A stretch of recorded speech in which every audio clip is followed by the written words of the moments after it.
માલધારી જવું જ ક્યાં? જ્યાં જાય ત્યાં વરસાદ સારા થયા ત્યાં જાય તો કે માલધારી તમે અહીંથી વ્યા જાઓ. માલધારી ક્યાં પાકિસ્તાનમાંથી આવ્યા છે? કેટલા વર્ષો બાદ જોઈએ તો આવા દુષ્કાળની પરિસ્થિતિ સર્જાય છે, જ્યારે આ વખતે આવી પરિસ્થિતિ સર્જાય છે તો કેટલીક નુકસાની થવાની ભીતિ છે? નુકસાની એટલે આમાં એક પૂછડું માર વારે રહીએ નહીં. આવો દુષ્કાળ છે, પાણી પીવાય નથી રહે. આ માલધારીની સમસ્યા પાણીની ઘાસની પૂરેપૂરી છે. અમારા પાસે કોઈ આધાર બીજો છે નહીં. માલધાર બીજું કરે હું? આ માલ મરી જાય અમારે જવું ક્યાં પછી? અમારા પીરવાળો લાખાસર છે, ત્યાંથી 1 કિલોમીટર આગળ આજીબાદ છે, 1000 માલ છે, 1011 એમાં 1 રૂપિયાની સહાય જોતી નથી, પણ અમને ઘાસ દે, ઘાસ તા દે ને સહાય થી. અને 5 માલની ગણતરી કરાવે. 5 માલમાં અમારે દોઢ માલ છે, એમાં અમને શું મળે? સરકાર કહે નર્મદાનું પાણી અમે પહોંચાડીએ છીએ, તમે ગ્રાઉન્ડ લેવલ જુઓ છો કે તમારી પાસે પાણી પહોંચે છે નર્મદા? કઈ ફોગ્યું નથી પાણી, કોઈ વાતો છે બધી.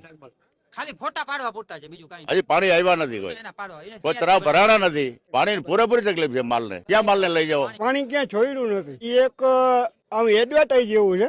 હકીકત જુઓ તો ટેલર બતાવ્યું છે. અમારા દેશમાં કમસે કમ 1500 જેવું જીવો છે, ઝીણા મોટું. અને ઘાસચારા માટે અત્યારે સરકારે 4 કિલો એક પશુ દીઠ ઘાસચારાને બહાર પાડ્યું છે. તો અમારા 25 ઘર છે, એમાં લગભગ કમસે કમ 50 ની રન રેટ આવે જ છે માલની. તો 4 કિલાથી અમારું ભેગું થાય એમ નથી. તો એનું સરકાર કંઈક અલગ વિચારે, અલગથી વિતરણ કરે, સૌની યોજનાનું પાણી છોડે, તાત્કાલિક ઘાસચારો વિતરણ કરે અને દુષ્કાળગ્રસ્ત જાહેર કરે તાત્કાલિક.